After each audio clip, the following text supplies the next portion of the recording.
आम इंतखाबात की तारीख आने पर आवाम की क्या राय है, देखते हैं।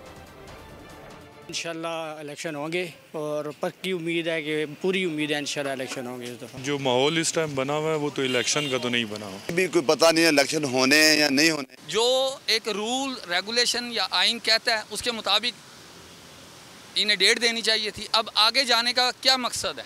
इलेक्शन होने चाहिए क्योंकि मुल्क की जो सूरत हाल चल रही है वो बहुत ख़राब हो गई है। अब अगर जल्दी हो जाए तो मेरा ख्याल है पाकिस्तान के लिए जितनी जल्दी हो जाए फ़ायदा है।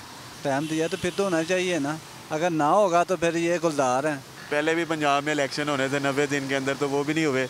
तो देखते हैं कि सुप्रीम कोर्ट और दूसरे अदारे इस पर अमल दरामद करते हैं या नहीं करते। इंतखाबात तो हम लोगों ने बहुत से देखे हैं लेकिन आज तक आवाम को कुछ भी डिलीवर नहीं हुआ। ये इलेक्शन की तारीख जो है ये सिर्फ एक लॉलीपॉप है जो आवाम को दी गई है। अभी लगता नहीं हालात मजीद इलेक्शन की तरफ जाएंगे, इसको आगे तारीख एक्सटेंड कर दी जाएगी। ये फिर आ रहे हैं, फिर इलेक्शन, वो कौन से इलेक्शन होंगे? नहीं, नामंजूर, इलेक्शन ही बेकार है। First you have to accountability हो, फिर इलेक्शन के बारे में सोचें। इलेक्शन हो गए तो ये मुल्क में खुशहाली आ जाएगी, महंगाई दूर हो जाएगी। हम तो चाहते हैं कि ज़रूर हो इलेक्शन।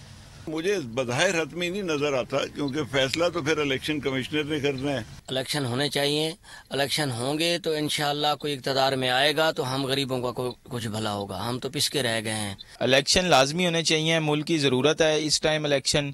हुकूमत को चाहिए, निगरान हुकूमत को चाहिए कि जल्द अज जल्द इलेक्शन करवाए। सब्सक्राइब करें और बेल दबाएं ताकि कोई खबर रह न जाए।